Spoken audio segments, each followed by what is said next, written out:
नमस्कार दोस्तों, स्वागत है आपका आपके अपने चैनल स्टडी विद एमसीक्यू में।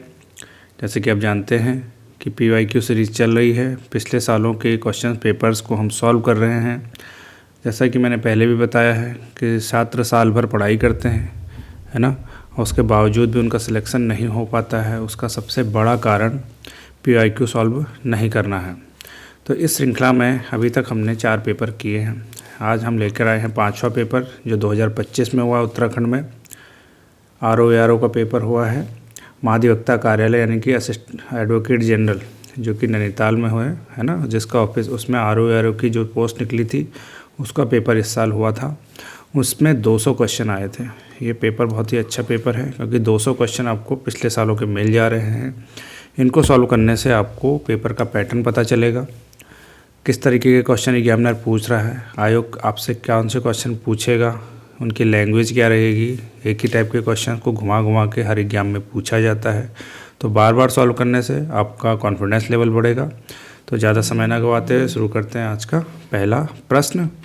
पहला प्रश्न है, लेखन की ब्रूस्टोफेदन शैली निम्न में से किससे संबंधित है। और आपके ऑप्शन है चित्तधूसर मृदुभाण संस्कृति, हड़प्पा की सभ्यता, महापाषाणिक संस्कृति या फिर संगम युग। और इसका सही जवाब आपका ऑप्शन बी, हड़प्पा की सभ्यता। अगला प्रश्न देखते हैं, निम्नलिखित में से कौन मगध साम्राज्य की प्रथम राजधानी थी। दूसरे का, और इसका सही जवाब आपका ऑप्शन है राजगृह। नेक्स्ट क्वेश्चन देखते हैं, कौन सा बौद्ध साहित्य मिनांडर और नागसेन के बीच दार्शनिक संवाद का वर्णन करता है। और इस तीसरे क्वेश्चन का सही जवाब है आपका ऑप्शन सी, मिलिंद पन्हो। अगला प्रश्न देखते हैं, चौथे प्रश्न की तरफ बढ़ते हैं। फटाफट अंदाज में 200 क्वेश्चन करेंगे, ज़्यादा समय नहीं गंवाएंगे। हम अपने पीवाईक्यू को जल्दी से जल्दी ख़त्म करना चाहते हैं। अगला प्रश्न देखते हैं, गुप्त सम्राटों द्वारा निर्मित स्वर्ण मुद्राओं को किस नाम से जाना जाता है। स्वर्ण मुद्राओं पर क्वेश्चन आता है, मुद्राओं से रिलेटेड क्वेश्चन आते हैं। हर वंश ने क्या क्या मुद्राएँ निकाली। स्वर्ण मुद्राएँ हमेशा से ही हॉट टॉपिक रहा है। गुप्त सम्राटों द्वारा निर्मित स्वर्ण मुद्राओं को किस नाम से जाना जाता है। आपके ऑप्शन है शतमान, निष्क, दिनार या फिर कारसापण। और इसका सही जवाब है आपका ऑप्शन सी, दिनार। अगला प्रश्न देखते हैं, जगन्नाथ पंडित राज निम्नलिखित में से किस मुगल शासक का राजदरबारी कवि था। जगन्नाथ पंडित राज। ऑप्शन देखिए, अकबर, हुमायूं, बहादुर शाह प्रथम या फिर शाहजहां। और इस क्वेश्चन का सही जवाब है आपका ऑप्शन डी, शाहजहां। अगला प्रश्न की तरफ बढ़ते हैं। छठा प्रश्न पर आ गए हैं, दारा शिकोह ने उपनिषदों का फारसी अनुवाद किया। यह किस नाम से जाना जाता है। यानी कि उपनिषदों का फारसी अनुवाद दारा शिकोह द्वारा किया गया, उसका नाम आपको बताना है। ऑप्शन देखिए, सिर्रे अकबर, सकीनत उल आलिया, मज्म उल अफकार या फिर मज्म उल बहरैन। उसका सही जवाब है आपका सिर्रे अकबर। अगला प्रश्न देखते हैं, निम्नलिखित में से कौन 16वीं शताब्दी में एक उल्लेखनीय वैज्ञानिक था। ऑप्शन है मोहम्मद काजिम, फैजी, फतुल्लाह सिराजी या फिर अब्दुल हमीद लाहौरी। और 7वां प्रश्न, सही जवाब है आपका option number C, Fathullah Shirazi. अगला प्रश्न देखते हैं, शेरशाह की मृत्यु के बाद इस्लाम शाह की उपाधि के साथ कौन शासक बना। ठीक है, सूर्यवंश में अगला शासक कौन बना, ये पूछा जा रहा है शेरशाह सूर्य की मृत्यु के पश्चात। ऑप्शन है ख्वाज खान, जलाल खान, हुमायूं शाह या फिर महाबत खान। और इसका सही जवाब आपका ऑप्शन बी, जलाल खान। इंपॉर्टेंट क्वेश्चन है, क्वेश्चन का लेवल देखिए, बहुत अच्छे क्वेश्चन आए हुए थे। यही क्वेश्चन आगामी परीक्षाओं में आपको दिखेंगे, इसलिए इनको ध्यानपूर्वक देखिए और फिर सॉल्व करिए। निम्नलिखित में से कौन 2 बार भारतीय राष्ट्रीय कांग्रेस का अध्यक्ष निर्वाचित हुआ। ये 4 ऑप्शन है, इनमें से आपको बताना है। ऑप्शन है A.O. Hume, C.F. Andrews, William Wedderburn और ऑप्शन डी, एनी बेसेंट। उसका सही जवाब आपका ऑप्शन सी, विलियम वेडरबर्न। ये 2 बार भारतीय राष्ट्रीय कांग्रेस के अध्यक्ष निर्वाचित हुए। अगला प्रश्न देखते हैं, मराठों का मैकियावेली के रूप में कौन जाना जाता था। ऑप्शन है बाजीराव, छत्रपति शिवाजी, बालाजी विश्वनाथ या फिर नाना फडणवीस। और 10वें का सही जवाब है आपका ऑप्शन डी, नाना फडणवीस। अगला प्रश्न देखते हैं, किसने 1800 में फोर्ट विलियम कॉलेज की स्थापना की थी। ऑप्शन है William Jones, Lord Wellesley, William Carey या फिर ऑप्शन डी, चार्ल्स वुड। और इसका सही जवाब है आपका ऑप्शन बी, लॉर्ड वेलेजली। अगला प्रश्न देखते हैं, निम्नलिखित में से कौन आदिवासी समुदायों में धरती आबा के नाम से लोकप्रिय नाम से पुकारा जाता था। ऑप्शन है तिलका मांझी, बिरसा मुंडा, विष्णु मानकी या फिर ऑप्शन डी गोविंद गुरु। और 12वें का सही जवाब है आपका बिरसा मुंडा, जिन्हें भगवान की उपाधि भी प्राप्त है। अगला प्रश्न देखते हैं, निम्नलिखित में से किसे पुनर्जागरण काल में मानवतावाद का संस्थापक माना जाता था, है ना। पुनर्जागरण काल के बारे में मानवतावाद का संस्थापक माना जाता है। ऑप्शन है पेट्रार्क, थॉमस मूर, राफेल या फिर लियोनार्डो दा विंची। और इसका सही जवाब है आपका ऑप्शन है पेट्रार्क। अगला प्रश्न देखते हैं, 14वां प्रश्न है, नेपोलियन की महाद्वीपीय व्यवस्था निम्नलिखित में से किस देश के विरुद्ध एक गठबंधन थी। ऑप्शन है रूस, अमेरिका, जर्मनी या फिर ग्रेट ब्रिटेन। 14वें का सही जवाब है आपका ग्रेट ब्रिटेन। 15वां प्रश्न, उत्तराखंड के उस दिव्यांग कलाकार का नाम बताइए जिसके काम की प्रधानमंत्री नरेंद्र मोदी ने मन की बात के 122वें एपिसोड में सराहना की थी। ऑप्शन है सौरभ सिंह, जीवन जोशी, हरिदर्शन या फिर ऑप्शन डी सुरेंद्र पाल। और 15वें क्वेश्चन का सही जवाब आपका ऑप्शन बी जीवन जोशी। अगला प्रश्न की तरफ बढ़ते हैं, किस देश ने 7 दिसंबर 1941 को पर्ल हार्बर स्थित अमेरिकी नौसैनिक अड्डे पर आक्रमण किया था। ऑप्शन है जापान, कोरिया, रूस या फिर जर्मनी। और इसका सही जवाब है आपका ऑप्शन ए जापान। 17वां क्वेश्चन है, इंग्लैंड में रक्तहीन क्रांति किस वर्ष हुई थी। ऑप्शन है 1675, 1688, 1789 या फिर 1785। और 17वें का सही जवाब है आपका ऑप्शन बी 1688। सुमेलित करने वाला क्वेश्चन है, लेखक दिए गए हैं और पुस्तक दिए गए हैं उनके सामने, कौन सी पुस्तक सही सुमेलित है। क्वेश्चन को ध्यान से पढ़ना, बहुत बार क्वेश्चन नहीं वाला भी ज़्यादा पूछता है, यहाँ पर पूछा गया है सही आंसर बताना है ना। और 18वें क्वेश्चन का सही जवाब है आपका ऑप्शन सी मैकियावेली, इसका आंसर है द प्रिंस, इन्होंने लिखी है द प्रिंस पुस्तक। अगला प्रश्न देखते हैं, 19वां प्रश्न, बास्तिल का पतन किस देश की क्रांति से संबंधित है। और इसका सही जवाब है आपका 19वें का ऑप्शन नंबर डी फ्रांस। ठीक है, अगला प्रश्न देखते हैं, किसने अमेरिका में क्रांतिकारी और देशभक्तिपूर्ण पर्चे कॉमन सेंस की रचना की। ठीक है, ऑप्शन है George Washington, Thomas Paine, Karl Marx या फिर बेंजामिन फ्रैंकलिन। और 20वें का सही जवाब आपका ऑप्शन बी थॉमस पेन, इन्होंने देशभक्तिपूर्ण पर्चे कॉमन सेंस की रचना की थी अमेरिका में। अगला प्रश्न देखते हैं, 21वां प्रश्न, बांदीपुर राष्ट्रीय उद्यान निम्नलिखित में से किस राज्य में स्थित है। बांदीपुर राष्ट्रीय उद्यान, हर बार ये क्वेश्चन तो आता ही है राष्ट्रीय उद्यान से, और ये क्वेश्चन बहुत बार एग्जाम में रिपीट होता है। ऑप्शन है महाराष्ट्र, कर्नाटक, गुजरात और ऑप्शन डी उड़ीसा। और 21वें का सही जवाब है आपका ऑप्शन नंबर बी कर्नाटक। अगला प्रश्न देखते हैं दोस्तों, निम्नलिखित में से कौन सा दक्षिण पश्चिमी एशियाई देश भूमध्य सागर को नहीं छूता है। ये भी एक फेवरेट टॉपिक है।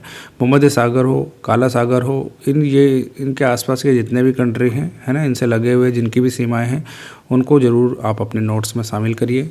उनसे क्वेश्चन हर बार एग्जाम में बदल बदल के आता ही है। और इसका क्वेश्चन में ऑप्शन दिए गए हैं जॉर्डन, लेबनान, इजराइल और ऑप्शन डी सीरिया। और इसका सही जवाब है 22वें का ऑप्शन ए जॉर्डन, ये भूमध्य सागर को नहीं छूता है। अगला प्रश्न है, रियो डी जेनेरो नगर किस देश में स्थित है। 23वें का, और इसका सही जवाब है आपका ऑप्शन ए ब्राज़ील।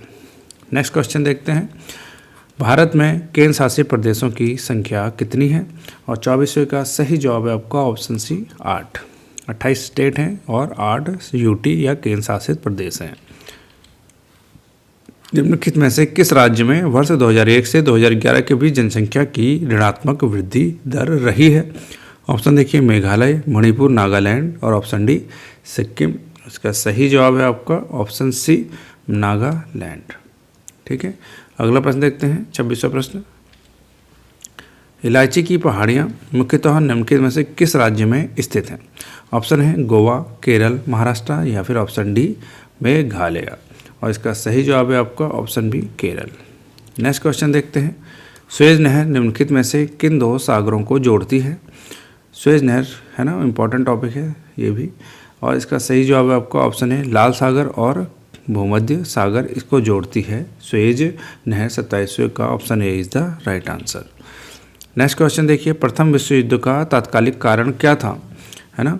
और तात्कालिक कारण 28वें में सही जवाब है आपका option number C archduke Francis Ferdinand की हत्या, ये था प्रथम विश्व युद्ध का तात्कालिक कारण। तो 28 क्वेश्चन हो चुके हैं दोस्तों। हर एक क्वेश्चन को ध्यान से देखिए। पहली बार अगर नहीं समझ में आ रहा है तो अगली बार इसको फिर से रिपीट करके देखिए। इन्हीं क्वेश्चन से एग्जाम में आपको अगले प्रश्न बनते हुए दिखाई देंगे। PYQ एक रास्ता है जो आपको बताता है कि आपकी तैयारी को किस दिशा में ले जाना है ना। खाली पढ़ते रहने से नहीं होगा, सही रणनीति के संग पढ़ाई करेंगे तो 100% आपका सिलेक्शन होगा। 1-2 नंबर, 8-10 नंबर, इनसे आपका सिलेक्शन रुक रहा है तो उसका सीधा सा कारण है कि आप बहुत करीब हैं। बस PYQ करते रहिए, आपको ज़रूर रिजल्ट मिलेगा। अगला प्रश्न देखते हैं। 29वां प्रश्न आ चुका है। जनजाति दी गई है और किस क्षेत्र में पाई जाती हैं ये आपको बताना है 29वें में, ठीक है। अब इसमें देखिए बोकोटा जनजाति जो होती है ये पाई जाती है आपकी पनामा में। अब हम देखते हैं कि ए वाला 3 में है कहीं पर, और यस वो फर्स्ट में दिख रहा है यहाँ पर जो है, इसमें ये हमारा क्वेश्चन सही हो गया यहीं पर ही, ठीक है। यानी कि option A is the right answer. Bogota 3 में आ गया। और बी का हो गया चोचो, मैक्सिको में पाई जाती है। यमाटो आपकी पाई जाती है जापान में, ठीक है। और बोडो उत्तर पूर्वी भारत में पाई जाने वाली जनजाति है। वैसे अगर को बोडो भी पता रहती तो भी आप आसानी से इस क्वेश्चन को हल कर लेते। सही क्वेश्चन था, सीधा सा क्वेश्चन था। अगला प्रश्न देखते हैं। निम्नलिखित में से कौन सा एक स्थल रुद्ध बंदरगाह है? अगला इंपॉर्टेंट क्वेश्चन। और ऑप्शन है पारादीप, हल्दिया, मुंबई और विशाखापट्टनम। 30वां अगर आपको समझ नहीं आए तो यहाँ पर भी देखिए, which one of the following is a landlocked harbour. ये है इंपॉर्टेंट क्वेश्चन, लैंड लॉक्ड है और पोर्ट है, ठीक है। 30वें का आपको ऑप्शन है पारादीप, हल्दिया और मुंबई और विशाखापट्टनम। 30वें का सही जवाब है आपका ऑप्शन नंबर डी, विशाखापट्टनम। अगला प्रश्न देखते हैं दोस्तों। भारत में परमाणु ऊर्जा स्टेशन में सबसे पहले किस वर्ष बिजली उत्पादन शुरू किया? ऑप्शन है 1973, 1971, 1969 या फिर उपयुक्त में से कोई नहीं। और 31वें का सही जवाब है आपका ऑप्शन सी, 1969। अगला प्रश्न देखते हैं। प्रायद्वीपीय पठार की निम्नलिखित में से कौन सी नदी पश्चिमी घाट से नहीं निकलती है? ये आपको बताना है। पश्चिमी घाट से नहीं निकलती है। देखो ये होता है भारत का नक्शा, देखो ऐसा है ना, पश्चिमी घाट समझ रहे हैं ना, ये हो गया पश्चिम और ये हो गया पूरब। तो जो यहाँ से निकलती नहीं है वो नदी आपको बतानी है, ठीक है। पश्चिमी घाट से नहीं निकलती है। ऑप्शन है महानदी, कृष्णा, कावेरी और ऑप्शन डी वैगई। और इसका सही जवाब आपका 32वें का option A is the right answer, Mahanadi. ये पश्चिमी घाट से नहीं निकलती है, बाकी तीनों निकलती हैं। अगला प्रश्न देखते हैं। जनगणना 2011 के आधार पर निम्नलिखित राज्यों को उनके लिंगानुपात के सही अवरोही क्रम में व्यवस्थित कीजिए। जनगणना फेवरेट टॉपिक है, अभी तक आपने जितने भी क्वेश्चन किए हैं सब में जनगणना से क्वेश्चन पूछ रहा है, चाहे उत्तराखंड का हो या फिर भारत की जनगणना हो। आपको इनको अच्छे से पढ़ लेना है। कोई भी क्वेश्चन इसमें से 1-2 क्वेश्चन तो हर बार आपको एग्जाम में दिखेंगे, अच्छे से रट लीजिए, एकदम सीमेंटेड क्वेश्चन है इससे। तो आपको बताना है लिंगानुपात के सही अवरोही क्रम में, यानी कि सबसे अधिक लिंगानुपात किसका है स्टेट्स में, और उसके बाद अगला और फिर नेक्स्ट और नेक्स्ट, ठीक है। नीचे की ओर बढ़ना है, कम की ओर बढ़ना है, ठीक है। तो 33वें का सही जवाब है आपका option number B, Kerala. Kerala का लिंगानुपात सबसे ज़्यादा है और फिर उसके बाद उससे कम होता है तमिलनाडु, फिर मणिपुर और लास्ट में आता है पश्चिम बंगाल। अगला प्रश्न देखिए। जयमंडल दिए गए हैं और उनके सामने राज्य दे रखे हैं। आपको पता लगाना है कि कौन सा जो जयमंडल है वो कौन से राज्य में स्थित है। तो देखिए मानस फेवरेट है। मानस जो है असम का है, तो डी का चौथा कहीं पर दिख रहा है आपको? यस, ये ऑप्शन ए इधर राइट आंसर हो गया। 34वें का एक क्वेश्चन सही हो गया। नहीं कुछ गलत हो रहा है, नहीं ये मैं गलत कर रहा हूँ, ये नहीं होगा। ये तो डी का आपका पहला है, यानी कि अभी भी डाउट है, यानी कि ये और ये इन दोनों में से एक हो सकता है, ठीक है। जल्दी में क्वेश्चन गलत हो जाते हैं कभी कभी, तो आराम से पढ़ना है, आराम से ही सॉल्व करने हैं। तो बी या सी में से कोई एक है। अब हम ध्यानपूर्वक देखते हैं कौन सा है अगला क्वेश्चन। देखिए शेषाचलम जो है आपका, ये भी आंध्र प्रदेश में है, ठीक है। ये तो आपको हो गया। तो देखो ए कहीं पे चौथे नंबर पे है, जी हाँ डी में, यानी option D is the right answer. Seshachalam आ गया आपका आंध्र प्रदेश में। मानस आपका आ गया असम में।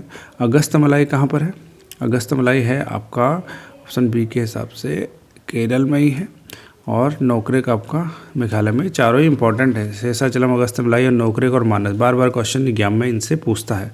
अगला प्रश्न देखते हैं। निम्नलिखित में से किस राज्य में दक्कन लावा का विस्तार सर्वाधिक है? ऑप्शन है गुजरात, महाराष्ट्र, तेलंगाना और केरल। क्वेश्चन बहुत अच्छा है, बहुत बार रिपीट होता है ये क्वेश्चन भी। 35वें का और सही जवाब है आपका ऑप्शन बी महाराष्ट्र। यहाँ पर दक्कन लावा का सर्वाधिक विस्तार है। अगला प्रश्न देखते हैं, कितने देश चीन के साथ स्थल सीमा साझा करते हैं? कितने कंट्री? ठीक है, ऑप्शन देखिए 15, 14, 13 या फिर उपयुक्त में से कोई नहीं। और इसका सही जवाब है आपका ऑप्शन बी 14। 14 देशों की सीमाएं चीन से लगती हैं, इंपॉर्टेंट है। निम्नलिखित में से कौन सी पर्वत श्रृंखला विश्व में सबसे लंबी है? बहुत बार ये क्वेश्चन रिपीट होता है, बहुत बार, ठीक है, कि सबसे लंबी पर्वत श्रृंखला पूछा ही जाता है एग्जाम में। और ऑप्शन देखिए एंडीज़, रॉकी, एल्प्स और हिमालय। देखिए एल्प्स और हिमालय हमेशा ही सबको पता रहता है, इन दोनों में कन्फ्यूज होते हैं, एंडीज और रॉकी में। उसका सही जवाब आपको याद रखना है Andes. Option A is the right answer. ठीक है, अगला प्रश्न देखते हैं, निम्नलिखित में से कौन सा देश भारत के साथ सबसे लंबी अंतर्राष्ट्रीय सीमा साझा करता है? ऑप्शन देखिए चीन, पाकिस्तान, बांग्लादेश और ऑप्शन डी नेपाल। और सही जवाब आपका ऑप्शन सी बांग्लादेश भारत के साथ सबसे अधिक लंबी अंतर्राष्ट्रीय सीमा साझा करता है। हडसन की खाड़ी निम्नलिखित में से किस देश में स्थित है? ऑप्शन है क्यूबा, कनाडा, कोलंबिया या फिर कंबोडिया। और 39वें का सही जवाब है आपका ऑप्शन नंबर बी कनाडा। ठीक है, हडसन की खाड़ी। अगला प्रश्न देखते हैं, डेथ वैली किस देश में अवस्थित है? डेथ वैली पूछ रहा है। ऑप्शन है अफगानिस्तान, चीन, रूस या फिर संयुक्त राज्य अमेरिका। और 40वें का सही जवाब आपका ऑप्शन डी संयुक्त राज्य अमेरिका, यहाँ पर स्थित है डेथ वैली। अगला प्रश्न देखिए, निम्नलिखित में से कौन से कानूनी शब्द अभियुक्त का सही अर्थ क्या है? बहुत जगह सुना होगा आपने अभियुक्त, बहुत बार, है ना, कोर्ट में ये शब्द सुनने में आता है, अभियुक्त क्या है ना। तो अभियुक्त क्या होता है ये आपको बताना है। और अभियुक्त होता है वह व्यक्ति जिस पर अपराध करने का आरोप लगाया गया हो। ठीक है, 41वें का सी। अगला प्रश्न देखिए, निम्नलिखित से कौन सा कानूनी शब्द सह अपराधी का सही अर्थ क्या है? तो सह अपराधी का सही अर्थ आपको बताना है। उसका सही जवाब है वह व्यक्ति जो किसी अन्य व्यक्ति को अपराध करने में सहायता करता है। Option B is the right answer. संज्ञान क्या है? हमने सुना होगा ना, संज्ञान मेरे संज्ञान में है ना। तो इसका क्या आपको सही जवाब बताना है। ऑप्शन देखिए बिना वारंट के गिरफ्तारी, वारंट के साथ गिरफ्तारी, अपराध या न्यायिक सूचना और ज्ञान। और इस 43वें का सही जवाब आपका ऑप्शन डी न्यायिक सूचना और ज्ञान। संज्ञान का अर्थ होता है ऑप्शन डी। नेक्स्ट क्वेश्चन देखिए, कानूनी शब्द उपनिधान का क्या अर्थ है? उपनिधान के बारे में आपको बताना है। ऑप्शन देखिए संपत्ति का वितरण शुरू से, या कानून क्या है, या उपरोक्त में से कोई नहीं। और 44वें का सही जवाब है आपका ऑप्शन है संपत्ति का वितरण। अगर आप यूपीएसआई की भी तैयारी कर रहे हैं तो उसमें भी ये क्वेश्चन पूछे जाते हैं मूल विधि के अंतर्गत, जिसमें कानून से रिलेटेड क्वेश्चन आते हैं, है ना। तो आपको यहाँ से भी ये क्वेश्चन वहाँ पर दिखेंगे आपको। यूपी के एग्जाम में दरोगा की भर्ती जो अभी निकली है उसमें भी ये क्वेश्चन दिखते हैं। तो आपको हर एक एग्जाम में क्वेश्चन ऐसे ही आते हैं, तो आपको PYQ लगाते रहेंगे तो आपको आंसर्स मिलते जाएंगे। इप्सो फैक्टो का क्या अर्थ है? अच्छा, ये मैंने बता दिया उपनिधान का क्या अर्थ है। क्योंकि ऐसा कौन सा कानूनी शब्द उपनिधान का अर्थ है? 44वें का सही जवाब है आपका संपत्ति का वितरण। ठीक है, याद रखना है। इप्सो फैक्टो का क्या अर्थ है? ऑप्शन है के स्थान पर, उस तथ्य के कारण या उसी स्रोत से, या फिर उपयुक्त में से कोई नहीं। और 45वें का सही जवाब है आपका ऑप्शन बी उस तथ्य के कारण। ऑप्शन 46वां क्वेश्चन देखते हैं, एक पक्षी निर्णय का क्या अर्थ है? दोनों पक्षों को सुनने के बाद, उचित प्रक्रिया के बिना, उचित प्रक्रिया का पालन करने के बाद, या फिर विरोधी पक्ष को सुने बिना। और 46वें का सही जवाब है आपका ऑप्शन डी विरोधी पक्ष को सुने बिना, एक पक्षी निर्णय। कानूनी शब्द क्वांटम मेरिट का क्या अर्थ है? ऑप्शन देखिए कार्य के पीछे की योग्यता, सजा की मात्रा, जितना योग्य उतना, या फिर ऑप्शन डी अधिक मुआवजा। और 47वें का सही जवाब है आपका ऑप्शन सी जितना योग्य उतना। 48वां जस नेचुराले कानूनी सूक्ति का क्या अर्थ है? और इसका सही जवाब है आपका ऑप्शन नंबर सी प्राकृतिक कानून। नेक्स्ट क्वेश्चन देखिए, 49वां प्रश्न पर हम आ चुके हैं। निम्नलिखित में से कौन सा लैगून नहीं है? और आपको बताना है सही जवाब। और 49वें का सही जवाब आपका ऑप्शन है पेरियार झील एक लैगून नहीं है, बाकी तीनों की तीनों लैगून है। ये भी आपको ध्यान में रखना है, यानी कि option A the right answer. Pulicat झील, चिल्का झील और अष्टमुड़ी झील तीनों की तीनों लैगून है। तो हम आ चुके हैं 50वें प्रश्न की तरफ। 50वां प्रश्न देखिए, रेस्पोडेंट सुपीरियर कानूनी सूक्ति का अर्थ क्या है? ठीक है, और इसका सही जवाब आपका ऑप्शन डी मालिक कर्मचारी के कार्यों के लिए उत्तरदायी होता है। Option D is the right answer. कानूनी सूक्ति शब्द डोमिनस लिटिस का अर्थ बताइए। और इसका सही जवाब है आपका 51 क्वेश्चन का ऑप्शन ए, मामले का स्वामी। अगला प्रश्न देखिए, कानूनी सूक्ति शब्द मेयर लिब्रम का क्या अर्थ है 52वें का। और सही जवाब है आपका ऑप्शन सी, समुद्र का प्रयोग करने की स्वतंत्रता। नेक्स्ट क्वेश्चन देखिए, कानूनी शब्द आचरण द्वारा विबंध का क्या अर्थ है। और इसका सही जवाब आपका 53वां प्रश्न पर आ चुके हैं। सही जवाब है आपका ऑप्शन नंबर बी, साम्यपूर्ण विबंध। ठीक है। अगला प्रश्न है, कानूनी शब्द बोना वैकेंसिया का क्या अर्थ है। और इसका सही जवाब है बिना मालिक की संपत्ति, option A is the right answer. अब 55वां क्वेश्चन देखते हैं, संक्षिप्त प्रक्रिया शब्द का क्या अर्थ है। ठीक है, 55वें में पूछता है संक्षिप्त प्रक्रिया शब्द का क्या अर्थ है। और सही जवाब है आपका ऑप्शन सी, औपचारिकताओं के बिना आयोजित कार्यवाही।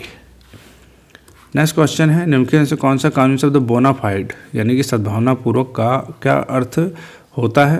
और उसका सही जवाब है आपका ऑप्शन सी, अच्छे विश्वास के साथ। कानूनी शब्द एलियस का अर्थ क्या होता है। एलियस का शब्द अर्थ पूछ रहा है 57वें में। और 57वें का सही जवाब है आपका ऑप्शन सी, एक अतिरिक्त नाम। अगला प्रश्न देखिए, 58वें में पूछता है, निम्नलिखित में से कानूनी शब्द एमिकस क्यूरिए का क्या अर्थ है।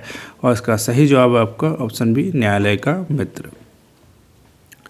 निम्नलिखित में से आपराधिक विधि में मृत्युदंड से दंडनीय अपराध कहलाते हैं। क्या कहलाते हैं। आपराधिक विधि में मृत्युदंड से दंडनीय अपराध क्या कहलाते हैं 59वें में। और सही जवाब आपका ऑप्शन ए, मृत्यु दंडादेश वाले अपराध। अगला प्रश्न देखिए, साक्षी का कथन जो उसने स्वयं न देखा न सुना है जबकि द्वितीयक सूचना पर आधारित है ना, इसका मतलब क्या है। प्रत्यक्ष साक्ष्य, सुना सुनाया साक्ष्य, या फिर प्राथमिक साक्ष्य, या फिर ऑप्शन डी द्वितीयक साक्ष्य। उसका सही जवाब आपका ऑप्शन बी, सुना सुनाया साक्ष्य। नेक्स्ट क्वेश्चन देखिए, जस कॉन्जेस कानूनी शब्द का क्या अर्थ है। और इसका सही जवाब है आपका ऑप्शन सी, बाह्यकारी कानून। अगला प्रश्न देखते हैं दोस्तों, एडवोकेट जनरल वाला है ना, तो लीगल से तो इसमें क्वेश्चन आते हैं और इसी टाइप के क्वेश्चन पूछे जाते हैं। ठीक है, शब्दों के अर्थ पूछे जाएंगे।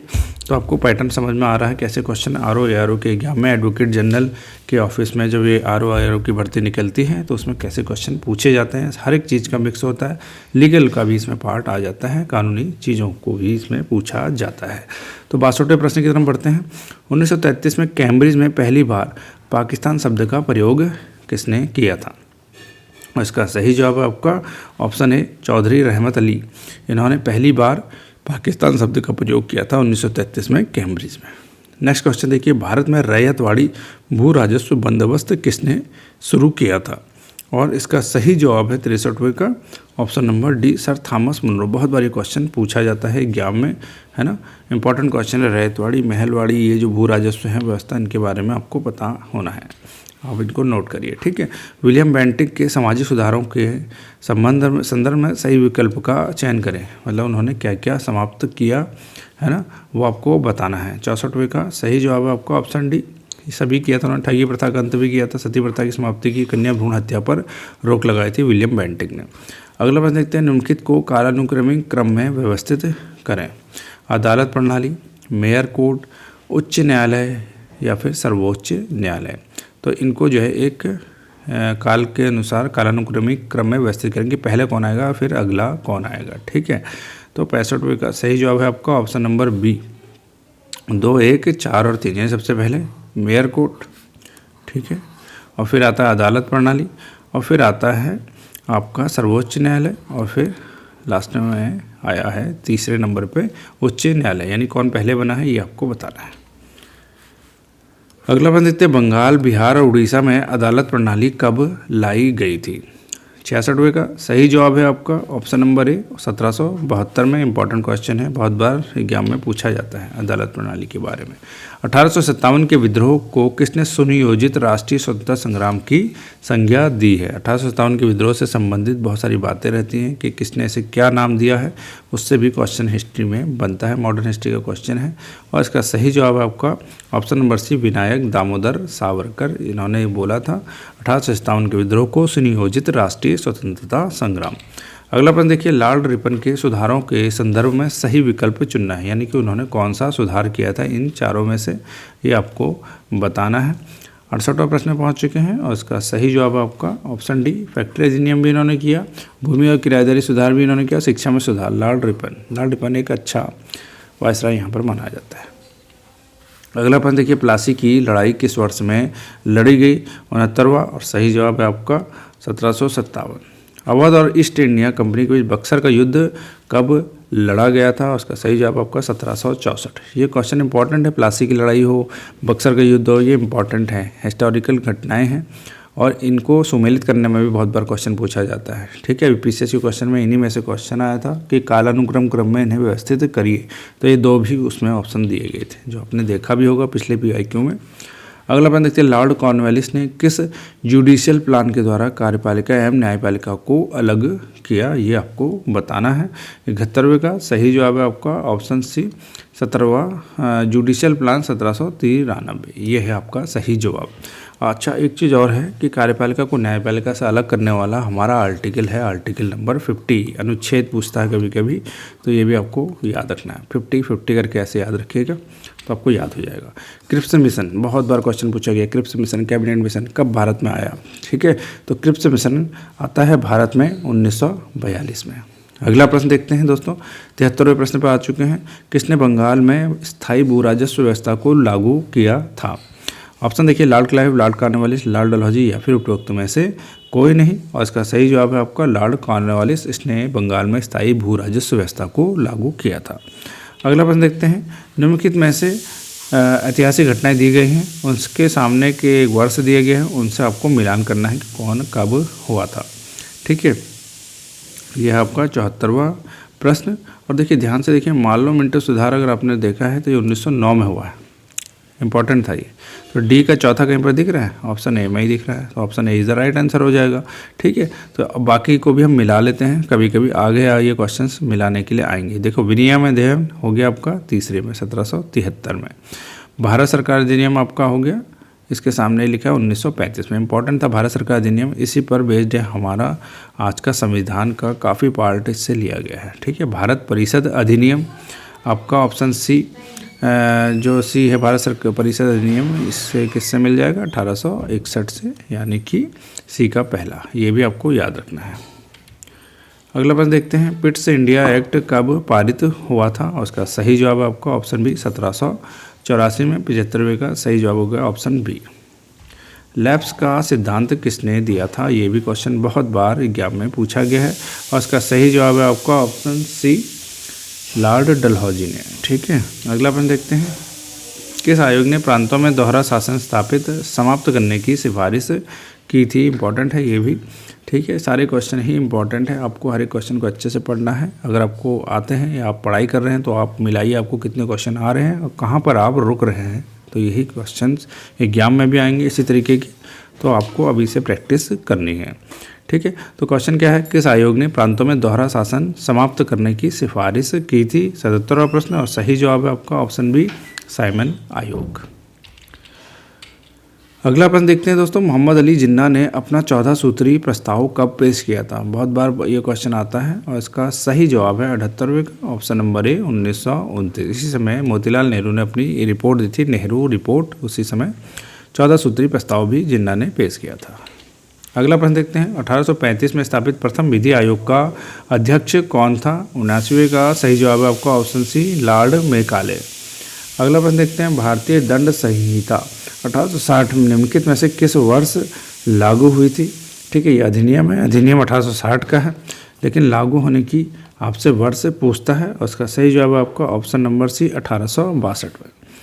उत्तराखंड में स्थापत्य का उत्कर्ष के शासनकाल में सर्वाधिक पूछता है, स्थापत्य कला जो है किस वंश के शासनकाल में सबसे उच्च स्तर पर पहुंची थी?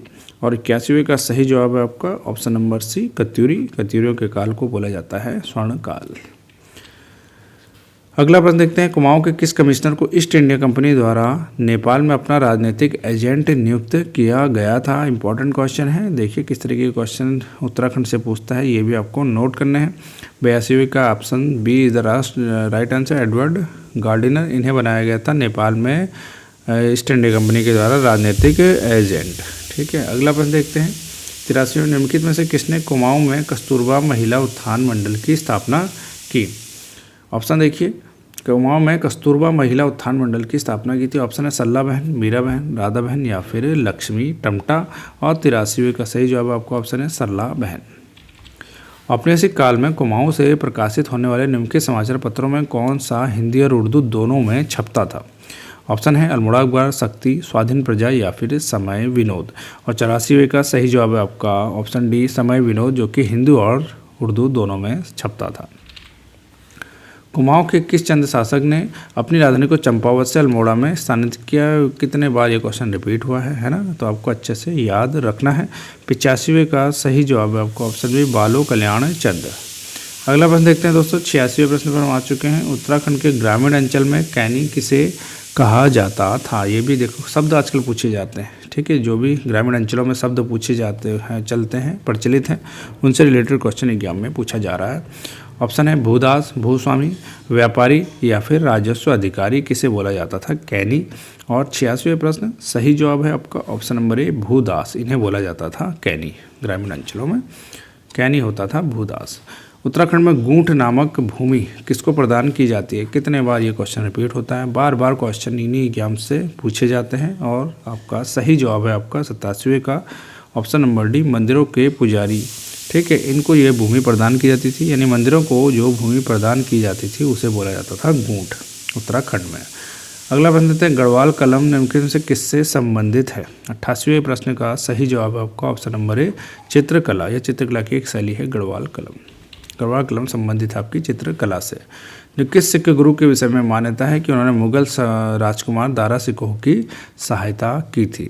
ऑप्शन है गुरु राम राय, गुरु हरगोविंद, गुरु हर राय या फिर गुरु तेग बहादुर। और इसका सही जवाब आपका ऑप्शन सी गुरु हर राय।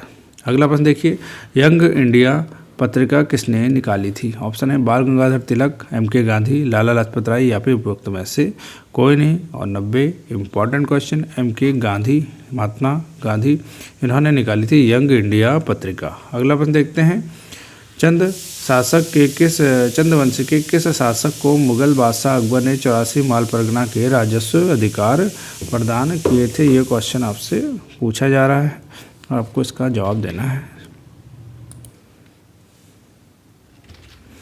तो 91वां क्वेश्चन है। 91वें क्वेश्चन में हम आ चुके हैं। इसका कैसा जवाब आपको बताना है। चंद्रवंश के किस शासक को मुगल बादशाह अकबर ने 84 माल परगनाओं के राजस्व अधिकार प्रदान किए? इंपॉर्टेंट है क्वेश्चन, बहुत बार एग्जाम में रिपीट होते हैं उत्तराखंड के क्वेश्चन। और इसका सही जवाब है आपका ऑप्शन नंबर सी रुद्रचंद। इन्हें दी गई थी 84 माल परगना का राजस्व अधिकार। अगला प्रश्न देखते हैं। गढ़वाल राइफल्स के राइफलमैन गब्बर सिंह नेगी को प्रथम विश्व युद्ध के दौरान किस मोर्चे पर वीरता हेतु मरणोपरांत विक्टोरिया क्रॉस से सम्मानित किया गया था? गढ़वाल राइफल्स के थे राइफलमैन गब्बर सिंह नेगी। बहुत बार क्वेश्चन एग्जाम में पूछा जाता है। ये इस बार देखिए कितना अच्छा क्वेश्चन पूछ रहा है कि कहाँ पर, किस मोर्चे पर उन्हें यह वीरता के लिए विक्टोरिया क्रॉस से सम्मानित किया गया। पहले से सिर्फ इतना पूछता था कि विक्टोरिया क्रॉस से सम्मानित होने वाले कौन से हैं निम्नलिखित में से। अब इनका मोर्चा भी पूछा जा रहा है कि कौन से युद्ध में। ठीक है, ऑप्शन देखिए सोम, वर्दून, गैलीपोली या फिर न्यूवे सापेल। और इसका सही जवाब है आपका ऑप्शन नंबर डी न्यूवे सापेल। इस युद्ध के दौरान जो ये मोर्चा था न्यूवे सापेल पे, यहाँ पर इन्होंने मरणोपरांत इन्हें विक्टोरिया क्रॉस से सम्मानित किया गया। चंद्रवंश के शासक ने बधानगढ़ से नंदा देवी की स्वर्ण प्रतिमा को लाकर अल्मोड़ा में स्थापित किया गया। ये भी क्वेश्चन रिपीट होता है बहुत बार। और ऑप्शन देखिए जगतचंद, ज्ञानचंद, कल्याणचंद या फिर ऑप्शन डी आत्मचंद। और इस 93 का सही जवाब है ज्ञानचंद। अगला प्रश्न देखिए। सूफी संत अलाउद्दीन अली साबिर की दरगाह किस स्थान पर स्थित है? और इसका सही जवाब है आपका option number A Piran Kaliyar, तुर्की में है। अगला प्रश्न देखते हैं। सिख तीर्थ स्थान नानक मत्ता पूर्व में निम्नलिखित में से किस संप्रदाय से संबंधित था? ऑप्शन है अघोरी, नाथपंथी, रामानंदी या फिर राधा स्वामी। और 95 का सही जवाब है आपका ऑप्शन बी नाथपंथी। अगला प्रश्न है। पूर्वी और पश्चिमी नयार नदियाँ निम्नलिखित में से किस स्थान में मिलती हैं? ये आपको बताना है कि पूर्वी और पश्चिमी नयार नदियाँ कहाँ पर मिलती हैं। और 96 क्वेश्चन सही जवाब है आपका option number B Satpuli. Bharat वन रिपोर्ट 2023 के अनुसार उत्तराखंड का कितना भौगोलिक क्षेत्रफल वनों से आच्छादित है, ये आपको बताना है। इसका सही जवाब आपका ऑप्शन नंबर बी 45.44%। 97 का option B is the right answer. अगला प्रश्न देखते हैं, मलारी लघु जल विद्युत परियोजना निम्नलिखित में से किस नदी पर स्थित है, ये आपको बताना है। मलारी जल लघु विद्युत परियोजना, मलारी लघु जल विद्युत परियोजना, ठीक है। ये जल विद्युत परियोजना जितनी भी उत्तराखंड में है किस किस नदी पर है, ये पूछा जाता है बहुत बार एग्जाम में। और इसका सही जवाब है आपका option number C Dhauliganga. Dhauliganga पर है मलारी परियोजना। अगला प्रश्न देखते हैं, खगमरा किले का संबंध निम्नलिखित में से किस नगर के साथ है। खगमरा किला कहाँ पर है, ये आपको बताना है। ऑप्शन है चंपावत, बागेश्वर, अल्मोड़ा या फिर हरिद्वार। 99 क्वेश्चन सही जवाब है आपका option number C Almora. Chandak magnesite का संबंध से है, डैश दिया गया है, फिलिंग द ब्लैंक्स। और चंडाक मैग्नेसाइट कहाँ पर है, ये आपको बताना है। 100वां क्वेश्चन है, सही जवाब है आपका ऑप्शन ए पिथौरागढ़। तो अब तो हमने 100 क्वेश्चन कर चुके हैं दोस्तों। हर एक क्वेश्चन का आपको जवाब देना है फटाफट अंदाज में। 30 मिनट से ज़्यादा ही हुआ ज़्यादा से ज़्यादा 30-35 मिनट हुए हैं। हमने अब तक 100 क्वेश्चन कर लिए हैं, ज़्यादा समय नहीं गवाएंगे। हर दिन एक एक क्वेश्चन को हमें, एक PYQ को हमें करना ही है, तभी हमारा एग्जाम में सिलेक्शन होगा। निम्नलिखित में से कौन सा घाटी नगर का उदाहरण है। घाटी नगर का उदाहरण कौन है। ऑप्शन है चक्राता, लैंडौर, श्रीनगर या फिर लैंसडौन। और 101वें का सही जवाब है आपका 101वें का सही जवाब है आपका ऑप्शन नंबर सी श्रीनगर। अगला प्रश्न देखते हैं, भागीरथी नदी में गंगोत्री पर मिलने वाली सहायक नदी का क्या नाम है। जो गंगोत्री नामक स्थान पर भागीरथी नदी में कौन सी नदी मिलती है, वो आपको बताना है। इंपॉर्टेंट है क्वेश्चन। और इसका सही जवाब आपका ऑप्शन है केदार गंगा।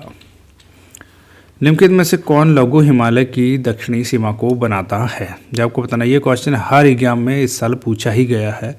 जो हिमालय की 4 श्रेणियां हैं, महान हिमालय, लघु हिमालय है ना, और शिवालिक, और लास्ट में तराई का क्षेत्र है ना, इन सब के बीच की जो सीमाएं हैं, शिवालिक के बीच की, इनके बीच की जो भी सीमाएं हैं है ना, main boundary thrust, main central thrust, इनसे क्वेश्चन पूछ ही रहा है हर बार।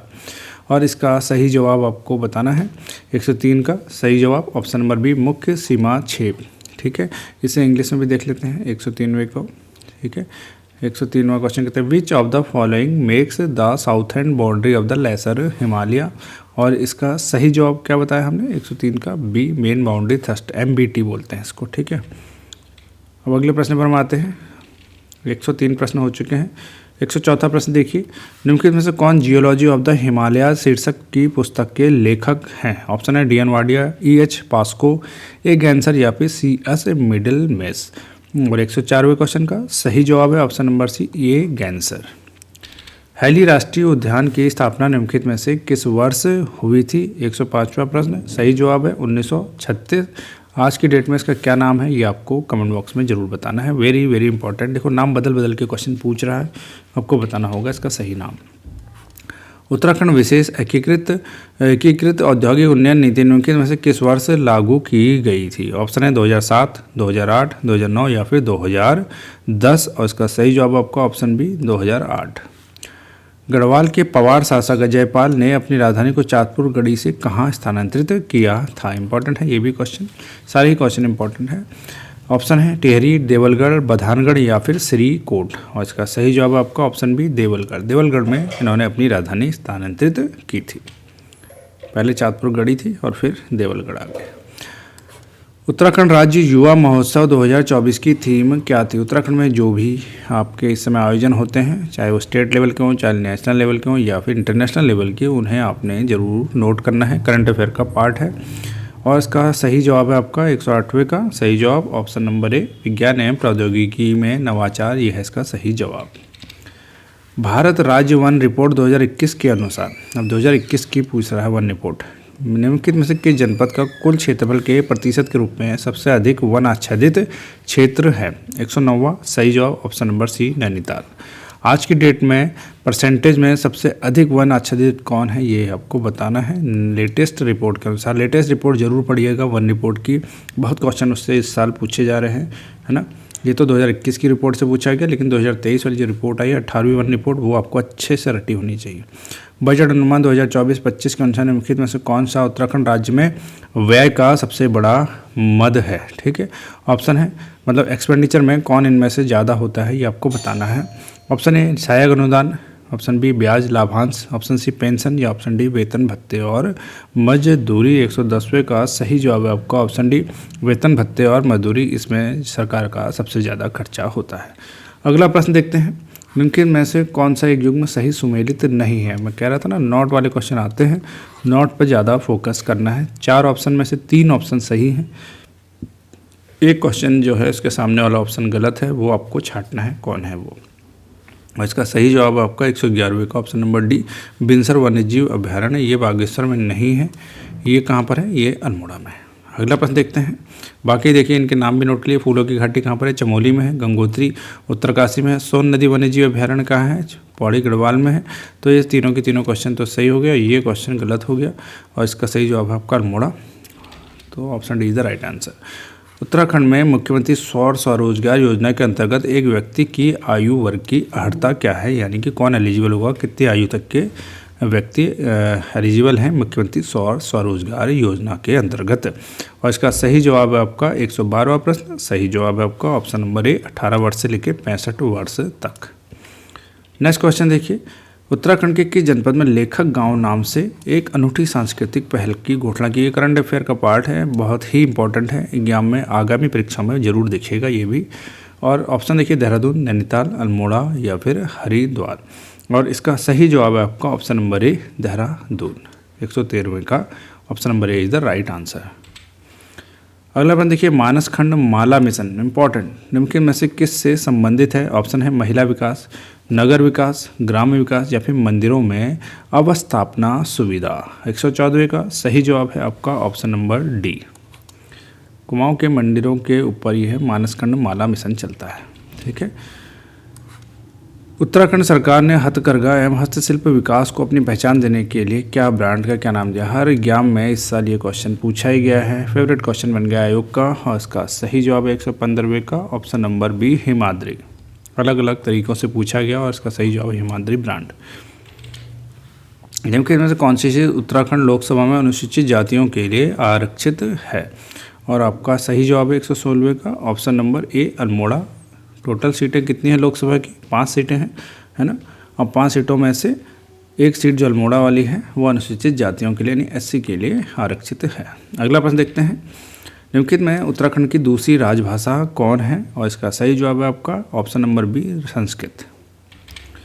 भारतीय संविधान के किस अनुच्छेद के अंतर्गत उत्तराखंड विधानसभा को भंग किया जा सकता है? देखो कितना क्वेश्चन घुमा के पूछ रहा है कि उत्तराखंड के लिए अलग से तो कोई अनुच्छेद होगा नहीं, सीधा सा बात है कि स्टेट विधानसभाओं को भंग किस अनुच्छेद के अंतर्गत किया जा सकता है, ये है क्वेश्चन। और इसका सही जवाब है आपका 118वें का ऑप्शन नंबर सी 174 अनुच्छेद के अंतर्गत राज्य विधानसभाओं को भंग किया जा सकता है, उसमें उत्तराखंड की विधानसभा भी शामिल है। अगला प्रश्न, जमरानी बांध निम्नलिखित में से किस जनपद में अवस्थित है? जमरानी बांध परियोजना बहुत ही इंपॉर्टेंट है, इस समय सुर्खियों में बनी हुई है, इससे क्वेश्चन लगातार पूछ रहा है। जमरानी बांध किस नदी पर है? ये भी क्वेश्चन आया था, आपको बताना होगा जमरानी बांध किस नदी पर है। फिलहाल इस प्रश्न का सही जवाब आपको बताते हैं। 119वें का सही जवाब है आपको ऑप्शन सी नैनीताल, वैसे गोला नदी पर है। ठीक है, गोला बोलते हैं, गोला भी बोलते हैं। अब अगला है 120वां, उत्तराखंड में राज्यसभा की सीटों की संख्या क्या है? फेवरेट क्वेश्चन ये भी है, एग्जाम में आया है। और इसका सही जवाब आपका ऑप्शन ए 3 सीटें हैं जो राज्यसभा की उत्तराखंड में। उत्तराखंड समान नागरिक संहिता किन क्षेत्रों में समान रूप से लागू करता है? यूसीसी से क्वेश्चन आ रहा है, उत्तराखंड में यूसीसी लागू हो गया है और यह किन क्षेत्रों में समान कानून लागू करता है, ये आपको बताना है। और 121वें का सही जवाब आपका ऑप्शन नंबर डी उपयुक्त सभी, यानी कि विवाह, तलाक, भरण पोषण, संपत्ति अधिकार और गोद लेना और उत्तराधिकार, इन सभी में यूसीसी लागू होता है। Uttarakhand UCC live in relationship को कैसे प्रभावित करता है? आपको उसको सही चीज़ इसमें सही आंसर आपको इसमें बताना है। Option A live in relation को अवैध घोषित करता है। ऑप्शन बी जोड़ों को अपने लिव इन रिलेशनशिप को पंजीकृत करना अनिवार्य बनाता है। ऑप्शन सी बिना पंजीकरण के कानूनी मान्यता प्रदान करता है। ऑप्शन डी केवल अंतर धार्मिक लिव इन रिलेशनशिप की अनुमति देता है। और 122वें का सही जवाब है आपका ऑप्शन बी जोड़ों को अपने लिव इन रिलेशनशिप को पंजीकृत करना अनिवार्य बनाता है। यह इसका राइट आंसर ऑप्शन बी। अगला प्रश्न देखिए, उत्तराखंड के हर जिले में समृद्ध पुस्तकालय की स्थापना राज्य सरकार की किस योजना का हिस्सा है? 123वें का सही जवाब है आपका ऑप्शन बी, ज्ञान कोश योजना। हर एक योजना से क्वेश्चन पूछ रहा है, हर एक योजना को आपको पढ़ना है जो करंट में जो है सुर्खियों में बनी हुई है। 2025 के प्रारंभ में उत्तराखंड में जंगल की आग निपटाने के लिए उत्तराखंड के अधिकारियों ने कौन सी पर्यावरण पहल फिर से शुरू की है, ये आपको बताना है। और इसका सही जवाब आपका ऑप्शन है, ब्रिटिश शासनकाल में बनाई गई फायर लाइनें, इन्हें फिर से पुनर्जीवित करने की कोशिश की जा रही है उत्तराखंड के वन अधिकारियों के द्वारा। स्वतंत्रता के पश्चात देशी रियासतों के भारत संघ में विलय के संघर्ष क्रम में टेहरी राज्य जो है भारत संघ में कब शामिल हुआ था? बहुत बार क्वेश्चन पूछा गया है कि टेहरी कब भारत में शामिल हुआ। रियासत थी ये भी, है ना, और ये शामिल होती है 125वें का सही जवाब है ऑप्शन डी, 1 अगस्त 1949 को। Option D is the right answer. 126वां क्वेश्चन देखिए, 2 या 2 से अधिक राज्य भारतीय संविधान के किस अनुच्छेद के अंतर्गत एक साझा लोक सेवा आयोग बना सकते हैं? ऐसा कहाँ पर लिखा गया है? और इसका सही जवाब आपका ऑप्शन नंबर बी और अनुच्छेद 315। जन स्वास्थ्य के रखरखाव और सुधार का अधिकार भारतीय संविधान के किस अनुच्छेद में निहित है? जन स्वास्थ्य के रखरखाव यानी कि आपको हेल्थ से रिलेटेड चीज़ें पूछ रहा है। और इसका सही जवाब है आपका ऑप्शन नंबर सी, 21 इंपॉर्टेंट है हमेशा से ही। 21वें से अलग अलग तरीके से पूछता है, 21वें को अच्छे से कंठस्थ करिए। 21वें में क्या क्या चीज़ें आती हैं वो आपको पढ़ना है, ठीक है। और ये क्वेश्चन आया है जन स्वास्थ्य के रखरखाव और सुधार का अधिकार, ये है आर्टिकल नंबर 21। 128वां प्रश्न देखते हैं। 128वां प्रश्न कहता है, विदेशी नागरिकता को प्राप्त करना और भारतीय नागरिकता का त्याग करना क्या कहलाता है? ऑप्शन है देशीकरण, त्याग, समापन या फिर वंचन। और 128वें का सही जवाब है आपका ऑप्शन बी, त्याग, यानी कि उन्होंने अपनी नागरिकता का त्याग कर दिया और वहाँ की नागरिकता को अपना लिया। भारतीय संविधान में स्वतंत्रता, समानता और बंधुत्व के मूल सिद्धांतों को किस देश से लिया गया है? और इसका सही जवाब है आपका ऑप्शन डी, फ्रांस से ये तीनों सिद्धांत लिए गए हैं। भारतीय संविधान की कौन सी अनुसूची भाषा से संबंधित है? बहुत बार क्वेश्चन रिपीट होता है ये भी। और इसका सही जवाब है आपका 130वें का ऑप्शन नंबर सी, 8वीं। भारतीय राष्ट्रपति द्वारा मुख्य चुनाव आयुक्त को कितने वर्ष के लिए नियुक्त किया जाता है? ऑप्शन है 3 वर्ष, 4 वर्ष, 5 वर्ष या फिर 6 वर्ष। और इसका सही जवाब है आपका ऑप्शन नंबर डी, 6 वर्षों के लिए मुख्य चुनाव आयुक्त को नियुक्त किया जाता है। 131 का डी, वेरी इंपॉर्टेंट। बहुत बार ये क्वेश्चन आता है और गलत हो जाता है। इस समय वर्तमान में मुख्य चुनाव आयुक्त कौन है वो कमेंट बॉक्स में आप जरूर बताइए।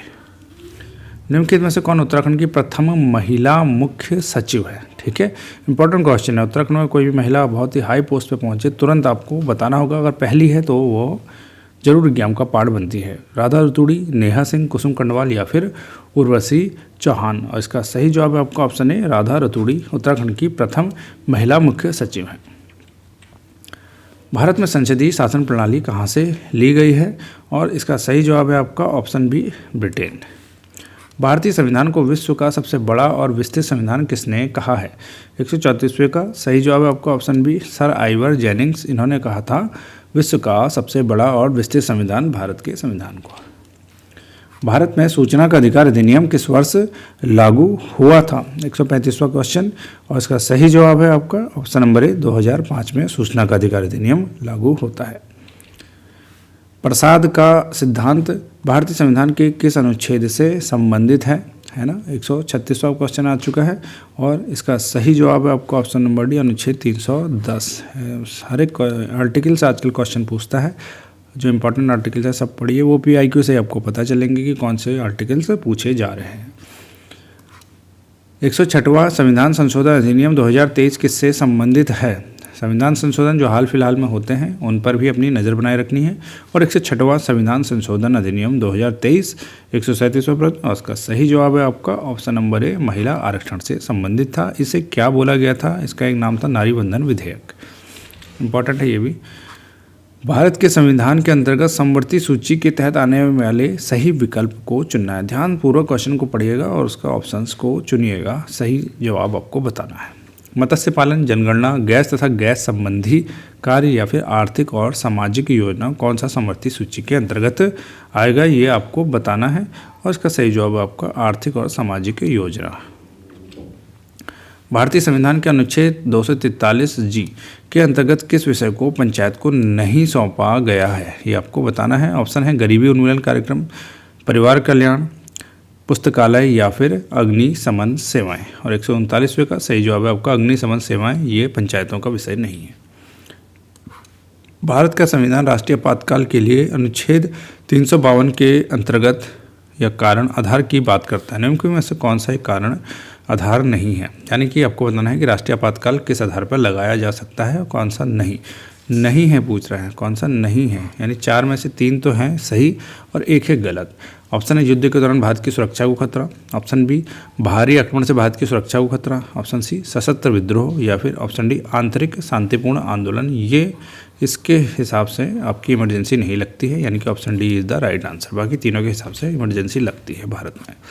आधिकारिक भाषा पर संसदीय आयोग और समिति बनाने के लिए कौन अधिकृत है, ये आपको बताना है। आधिकारिक भाषा पर संसदीय आयोग और समिति बनाने के लिए किसको अधिकृत किया गया है? ऑप्शन है भारत के राष्ट्रपति, लोकसभा अध्यक्ष, भारत के उपराष्ट्रपति या फिर भारत के प्रधानमंत्री। 141वें प्रश्न पर हम आ चुके हैं और इसका सही जवाब आपका ऑप्शन है भारत के राष्ट्रपति।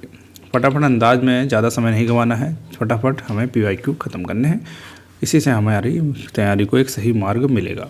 भारतीय संविधान की दूसरी अनुसूची किससे संबंधित है? अनुसूचियाँ 12 हैं, 12 की 12 अनुसूचियाँ एकदम कंठस्थ करिए, क्वेश्चन पूछता है। मूल संविधान में 8 अनुसूचियाँ थी, 4 अनुसूचियाँ बाद में जोड़ी गई। कौन सी 9वीं अनुसूची, 10वीं, 11वीं और 12वीं, चारों को तो एकदम से याद करना है। फिलहाल देखिए दूसरी अनुसूची किससे संबंधित है, ये आपको बताना है और उसका सही जवाब है आपका ऑप्शन ए राष्ट्रपति, राज्यपाल जैसे उच्च अधिकारियों के वेतन से संबंधित है दूसरी अनुसूची। 143वां भारत में कौन अवशिष्ट शक्तियों का प्रयोग करता है? ऑप्शन राज्य, केंद्र या फिर सी राज्य और केंद्र दोनों या फिर ऑप्शन डी स्थानीय सरकार। और 143वां प्रश्न इसका सही जवाब है ऑप्शन बी केंद्र प्रयोग करता है अवशिष्ट शक्तियों का प्रयोग। राष्ट्रीय मतदाता दिवस किस तिथि को मनाया जाता है? ऑप्शन है 25 जनवरी, 26 जनवरी, 15 नवंबर या फिर 15 दिसंबर। और इसका सही जवाब है आपका ऑप्शन है 25 जनवरी।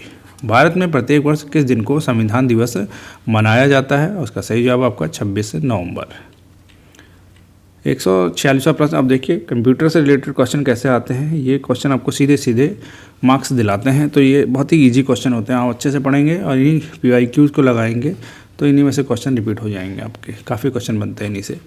MS वर्ड में कौन सा कमांड डॉक्यूमेंट को प्रिंट करने के लिए दिया जाता है? और वो होता है Ctrl+P। इसके थ्रू आप जैसी Ctrl और P को एक साथ दबाएंगे तो प्रिंट कमांड आ जाएगी। तो 146वें का option C is the right answer. Binary प्रणाली में प्रयुक्त सूचना की सबसे छोटी इकाई कौन है? इसको तो अच्छे से रटी लीजिए। बाइनरी प्रणाली में ये क्वेश्चन आता ही आता है कि कौन कितने बिट का है, क्या है, बाइट और वर्ड, इस टाइप से क्वेश्चन पूछता है। तो 147वें का सही जवाब आपका ऑप्शन है बिट। निम्नलिखित में से कौन सा सिस्टम सॉफ्टवेयर नहीं है? सॉफ्टवेयर कौन नहीं है ये आपको बताना है। बाकी 4 में से 3 नॉट पूछ रहा है, नॉट पे ध्यान देना है। 4 ऑप्शन दे रहा है, 3 तो सॉफ्टवेयर है, 1 सॉफ्टवेयर नहीं है, वो कौन है वो आपको बताना है।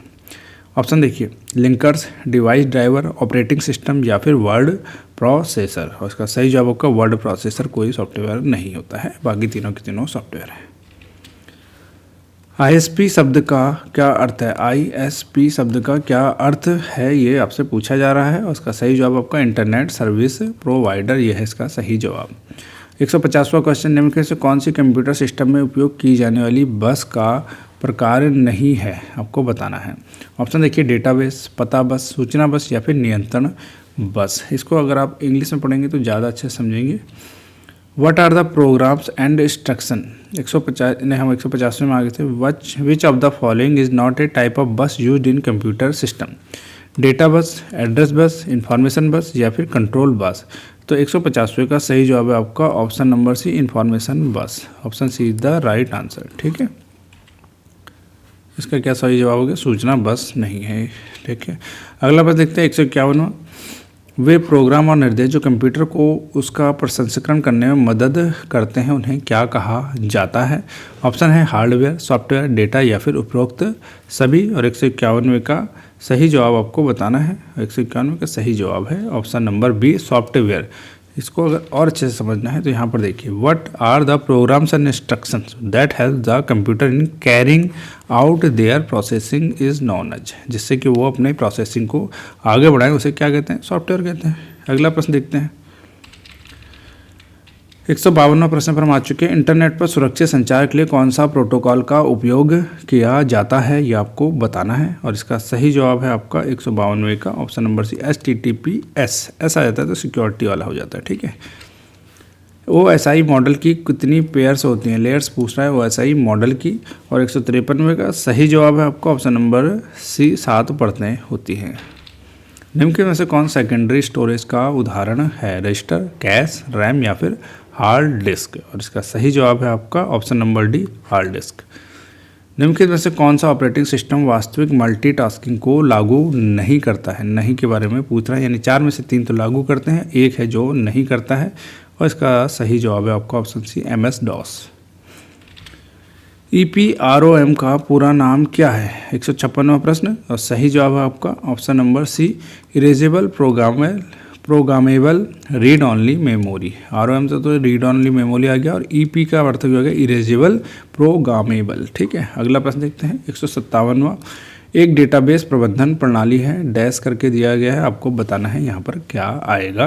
कौन एक डेटाबेस प्रबंधन प्रणाली है?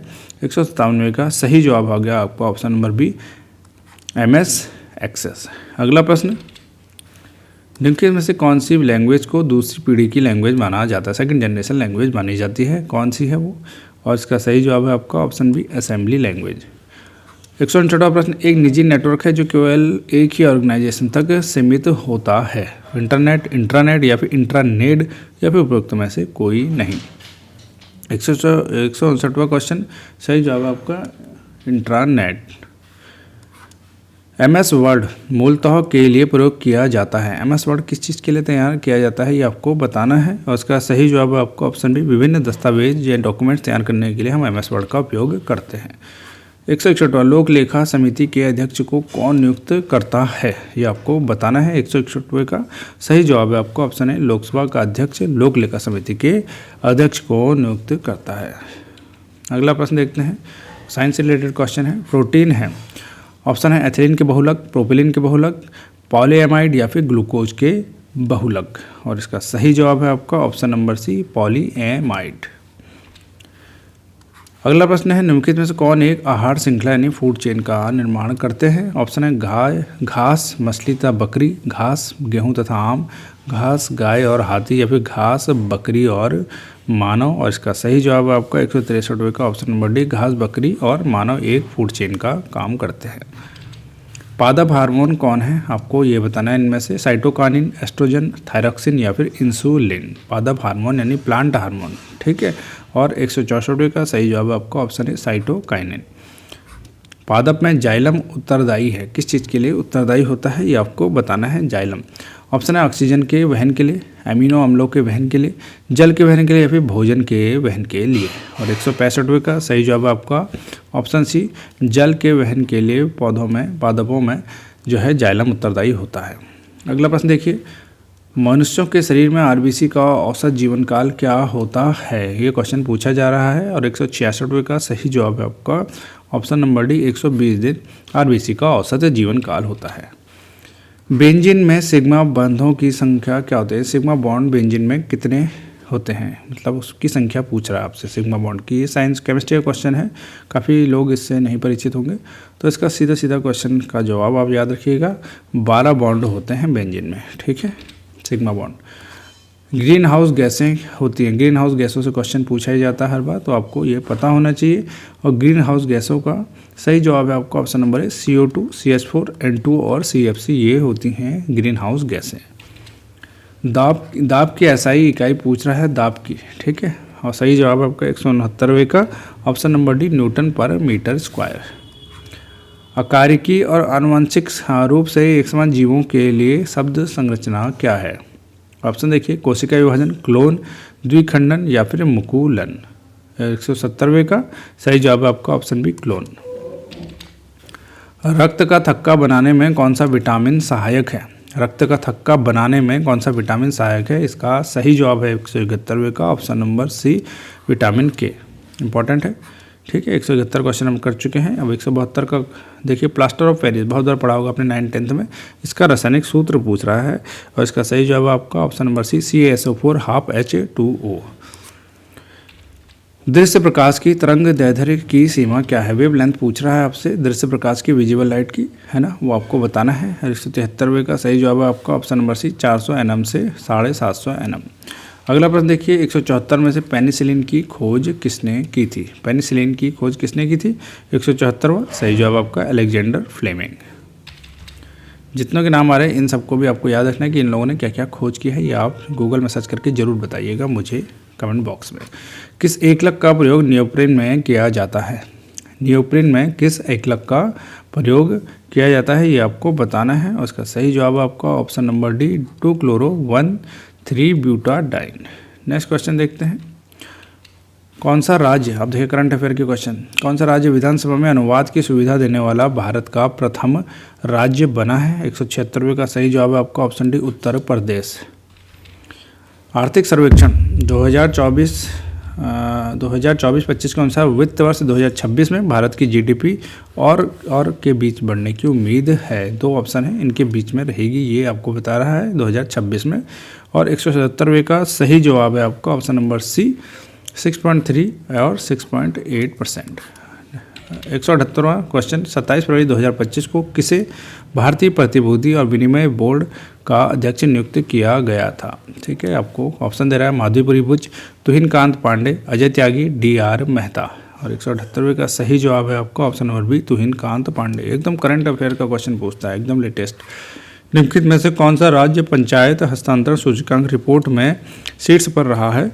ये पूछा जा रहा है। विभिन्न सूचकांक जो आजकल जारी किए जाते हैं उन सूचकांक में कौन सा स्टेट किस नंबर पर रहा है, ये क्वेश्चन भी एग्जाम का पार्ट बनने लगे हैं, तो ये आपको पता होना चाहिए। और 179वें का सही जवाब है आपका ऑप्शन नंबर सी, कर्नाटक। ठीक है, अब तक हमने कितने क्वेश्चन कर लिए हैं? 179 क्वेश्चन तक हम पहुंच चुके हैं।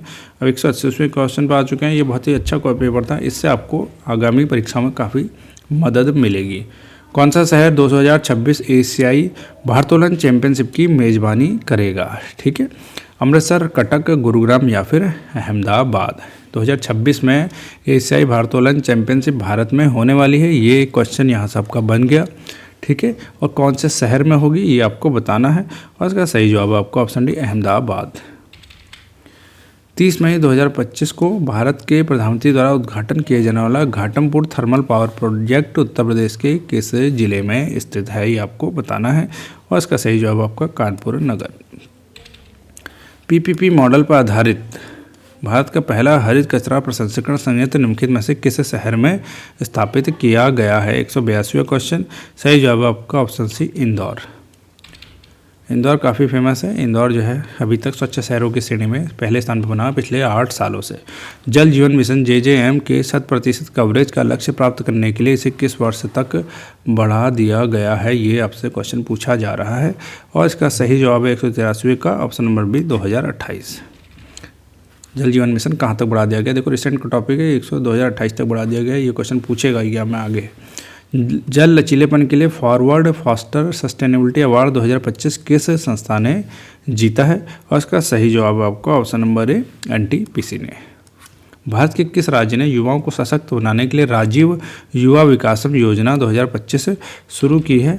185वें का सही जवाब है आपका ऑप्शन नंबर बी, तेलंगाना ने।